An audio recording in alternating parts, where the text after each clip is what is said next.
네, 여러분 안녕하십니까? 2021년도 12월 5일 주일 낮 예배 드리겠습니다. 먼저 성경 봉독하겠습니다. 다니엘서 7장 9절에서 10절, 13절, 14절, 또 요한복음 18장 36절 보겠습니다. 먼저 다니엘서 보겠습니다. 7장 9절입니다.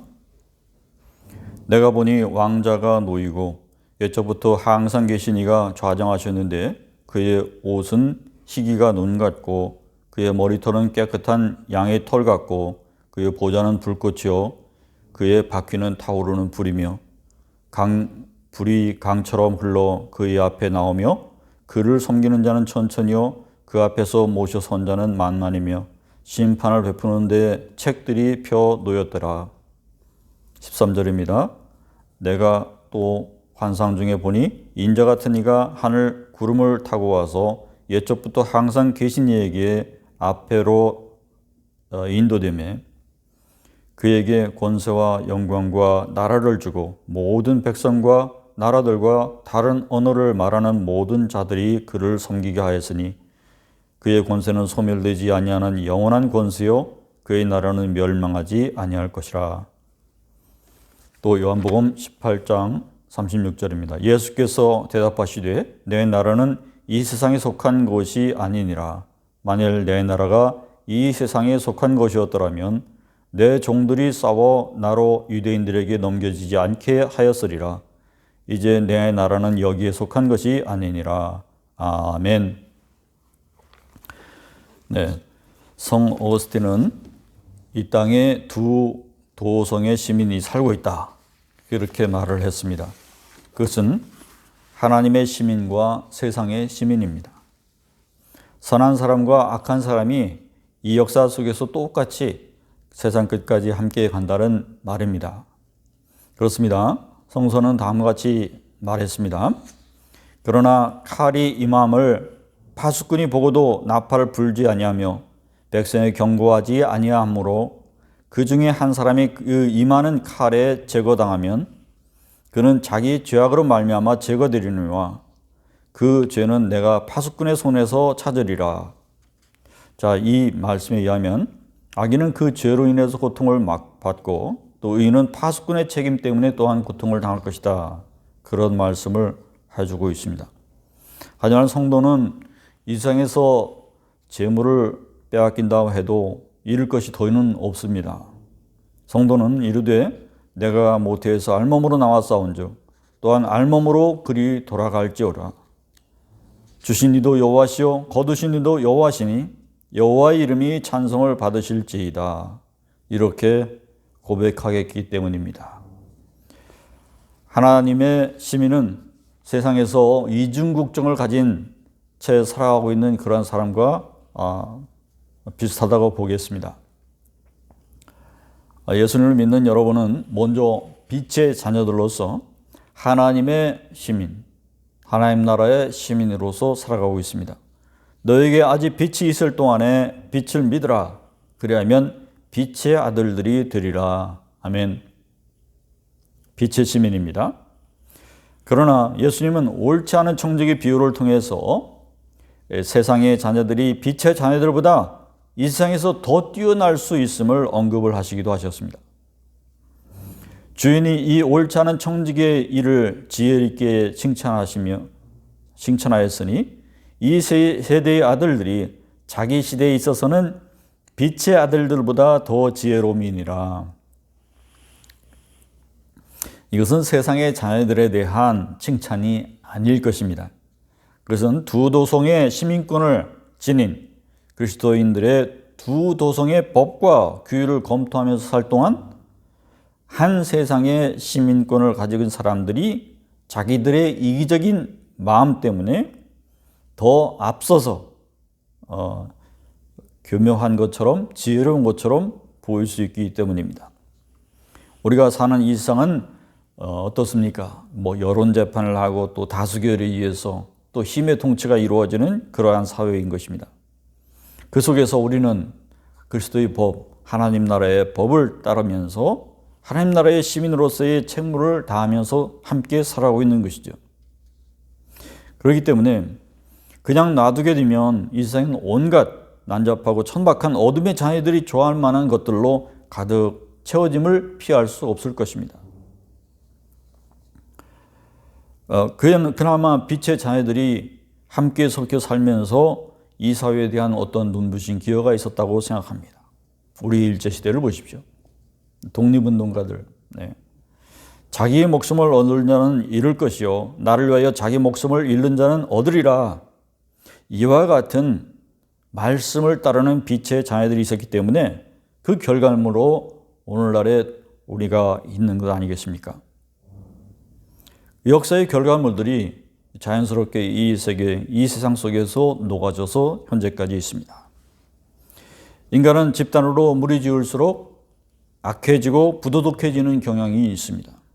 예를 들자면 우리가 예비군 교육을 가게 되면 질서가 참 문란해져요.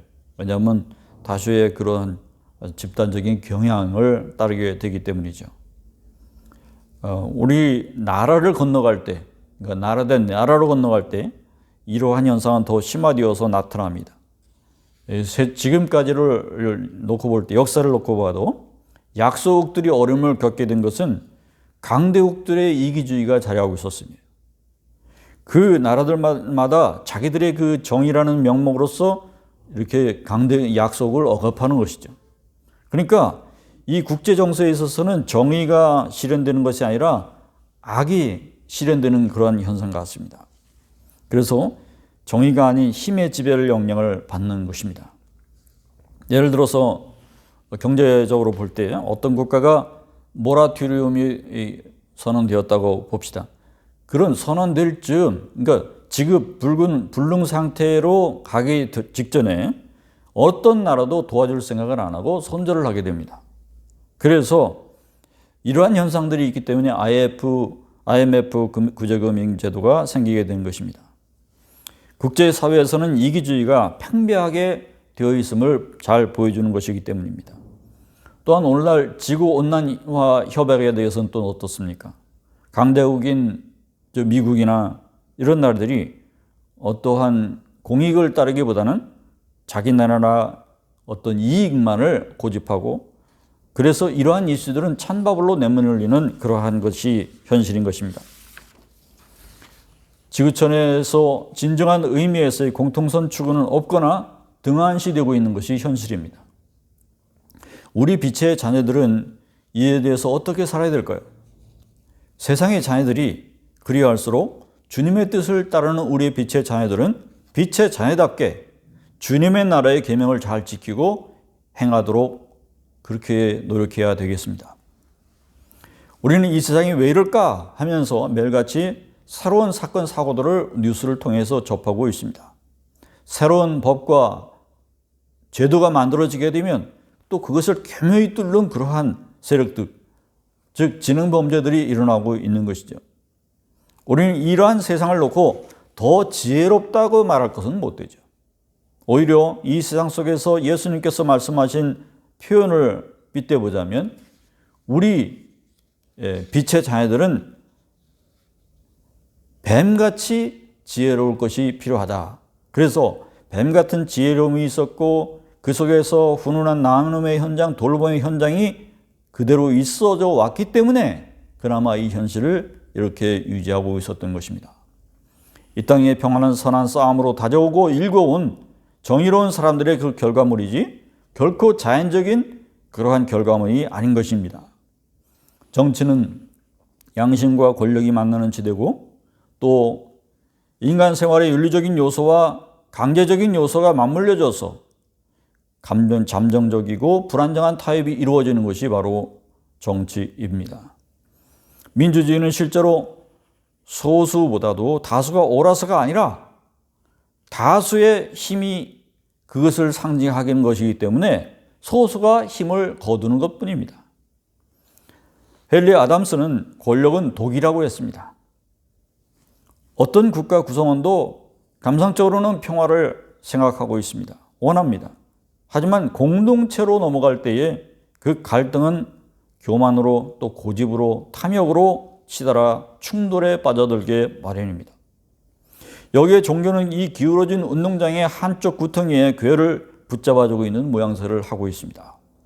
절대 다수의 시민들의 내적인 소양과 또 시민의식, 그리고 그 중심에 서 있는 신앙의 그 빛이 받쳐주고 있기 때문에 그나마 이 사회가 균형을, 감각을 가지고 돌아가고 있는 것입니다. 예수님께서 열처녀 비유를 하신 적이 있죠. 열처녀 비유는 하나님의 지구선에 대해서 또 정의에 대해서 빛의 자녀들이 얼마나 깨어 있어야 하는지를 잘 보여줍니다. 한순간에도 졸아서는 안 된다는 것을 보여준 것이죠. 빛의 자녀들은, 여러분은 어둠의 자식들에 대해서 적은 수에 불과할지라도 우리가 더 강하다라고 하는 그런 믿음을 가져야만 될 것입니다. 여러분은 빛이요 소금입니다. 여러분의 자리가 주변을 변화시키는 능력이 이미 있습니다. 또 우리 사회를 변화시키는 핵심인자 누룩에 해당한다고 보겠습니다. 예수님이 누룩에 대한 비유를 쓰실 때에 누룩은 유대인들에 의해서 나쁜 용어로 쓰였습니다. 이방인들이라, 우리 편이 아니다, 이런 쪽으로 쓰였습니다. 그러나 예수님은 그 누룩의 비유를 쓰실 때에 그 누룩은 좋은 뜻으로 쓰신 것입니다. 하나님 나라는 적은 누룩이라도 이 서말이라고 하는 엄청난 크기의 그 빵을 부풀게 할 수도 있고 변화시킬 수 있는 능력을 가지고 있다라고 하는 것을 의미하기 위해서 누룩을 얘기했습니다. 이 때문에 온갖 불의와 거짓을 물리치려고 하는 하나님의 군병의식을 갖고 우리는 현재를 살아가야 되는 것입니다. 사람들은 누룩의 존재를 소리 없는 변화시키는 능력을 통해서 알게 되게 될 것입니다. 그래서 이를 통해서 하나님은 눈에 보이지 않지만 하나님의 나라는 우리의 눈에도 관찰될 수 있다, 이렇게 고백할 수도 있을 겁니다. 우리 크리스찬들이 어떻게 하느냐에 따라 달려 있습니다. 우리 크리스찬들은 빵 속에 담긴 누룩이라는 효소처럼 두 나라에 함께 관여하면서 핵심 인자로서 존재하는 것입니다. 예수님이 가이사르의 것은 가이사르에게 이렇게 말씀하신 적이 있어요. 하나님의 것은 하나님에게 이렇게 돌리라고도 말씀하셨습니다. 주님의 나라는 두 나라로 불릴 수 있지만 어떻게 이 두 나라가 섞이면서도 섞이지 않는 알 수 있는지를 잘 보여줬어요. 두 제국은 충돌할 수 없다라고 얘기하셨어요. 오늘 본문 뒷부분에서 한 번은 빌라도 앞에서 이렇게 말씀하셨습니다. 예수님의 뭐라고 여기 언급하셨냐면, 내 나라는 이 세상에 속한 것이 아니니라. 만일 내 나라가 이 세상에 속한 것이었다면 내 종들과 싸워 나로 유대인들에게 넘기지 않게 하였으리라. 이제 내 나라는 여기에 속한 것이 아니니라. 그러니까 장소를 의미하는 것이었다면 제자들과 함께 싸웠으리라. 그러나 그것은 공간적인 여기를 말하는 것이 아니다. 묵시록에서 말하는 다가오는 세상에 대해서 말씀하신 것이다. 그러나 시간적으로는 지금 여기서부터 시작하는 것이라고 말할 수 있겠다, 이렇게 설명할 수 있겠습니다. 우리가 추구하는 정의는 작은 것에서 출발합니다. 비이기적인 마음이죠. 이타성이죠. 이 땅에서 정직하게 사는 것은 손해를 보고 망할 수 있다라고 하는 것을 우리는 익히 알고 있습니다. 하지만 빛의 자녀들이 과연 그렇게 비정직하게 속임수를 써가며 살아야 될까요? 우리는 이 사회의 사악함과 관계에 대해서 싸워나가려고 하는 그런 용감한 의지를 가지고 있어야 됩니다. 그 부정의에 대해서 무릎을 꿇고 패배감을 쌓아둬서는 안 되겠습니다. 우리는 이 사회의 부열제와 부패를 막기 위해서 싸워나가야 되는 것입니다. 너희가 전에는 어둠이더니 이제는 주 안에서 빛이라, 빛의 자녀들처럼 행하라 그랬습니다. 너희는 다 빛의 아들들이요 낮의 아들들이라. 우리가 밤이나 어둠에 속하지 아니하나니, 우리가 이 세상에 살면서 두 나라의 시민권을 동시에 가졌어요. 그래서 우리가 밤이나 어둠에 속하지 말라는 거죠. 군대가 총을 들고 적을 죽이는 일만 하는 것이 군대의 일이 아니죠. 빛의 갑옷을 입고 항상 경계태세를 유지하는 것이 바로 군대가 해야 될 일입니다. 바로 여기에서 필요한 것이 인내입니다. 인내의 과정이 필요한 것입니다. 오늘 본문 다니엘서 7장은 지극히 높으신 이가 마지막 날에 이 땅 거민에게 어떻게 행할 것임을 보여주는 말씀입니다. 9절에서 하늘 왕자의 좌정하신 옛적부터 항상 계신 이가 보입니다. 그분은 항상 인내하시던 분입니다. 그분이 앉은 것은 그분이 설 수 없다는 것을 의미하는 것이 아니라는 걸 여러분도 아시겠죠? 그분이 앉으셨다는 것은 다른 의미로 해석될 수는 없습니다. 하나님은 앉거나 서는 분이 아닙니다. 하나님은 심판하실 수 있다라고 하는 심판의 자리를 그려주기 위해서 이 이미지가 존재하는 것일 뿐입니다. 또한 여기 흰머리를 가지신 분이라고도 우리가 얘기할 수가 없습니다. 하나님은 사람이 아니시거든요. 흰머리는 단지 원숙한 분, 또 흰옷은 완전한 분, 이것을 표현하기 위한 장치에 불과한 것입니다. 다시 말하지만 하나님은 사람이 아니십니다. 다만 하나님 보좌 주변에는 천만의 순교자들과 성도들 곁에 두고 임하고 계시다는 것을 보여주고 있습니다. 또 내가 환상 중에 보니 인자 같은 이가 하늘구름을 타고 와서 옛적부터 항상 계신 이의 앞에 이에게 나아가 그 앞에 인도되며 그에게 권세와 영광과 나라를 주고 모든 백성과 나라들과 다른 언어를 말하는 자들에게 그를 섬기가 하였으니 그의 권세는 소멸되지 아니하는 영원한 권세요 그의 나라는 멸망하지 아니할 것이니라. 아멘. 이어진 본 말씀 속에서 인자 같은 이는 누구겠습니까? 바로 예수님이신 겁니다. 10절에서 택한 자에 대한 명부가 나옵니다. 내 형질이 이루어지기 전에 주의 눈이 보셨으며 날 위하여 정한 날이 하루도 되기 전에 주의 책에 다 기록되었나이다. 여기서 보듯이 이 책은 태초에 선포된 개인들의 운명을 기록한다고 하는 의미며 거기에 순종과 불순종을 가리기 위해서 그것이 존재한다고 말씀하고 있는 것입니다. 다른 책을 또한 펴졌는데 그것은 또한 생명책입니다. 다니엘서 10장 21절, 12장 1절에서 그것은 진리의 글이라고도 말하고 있습니다. 보겠습니다. 오직 내가 먼저 진리의 글에 기록된 것으로 내게 보이리라. 그때에 네 백성 중에 책에 기록된 모든 자가 구원을 받을 것이라. 아멘. 이 책의 이미지는 하나님께서 모든 것을 감찰하신다고 하는 것을 보여주기 위함입니다. 우리가 생각하는 그런 책이 아닙니다. 그리고 마지막 때에 하나님의 심판이 있다라고 하는 것을 우리가 지지난주에 설교를 통해서 여러분들에게 말씀을 드린 바 있습니다. 본문은 역사에 대한 하나님의 개입이고 심판의 모습이십니다. 하나님의 개입하심에 있어서 인간의 어떤 주도권이라든지 기여도를 찾아볼 수가 없습니다. 다만 여기서 나타나는 것은 인자의 손에 권세가 모든 것이 맡겨지게 있음을 보게 되는 것입니다.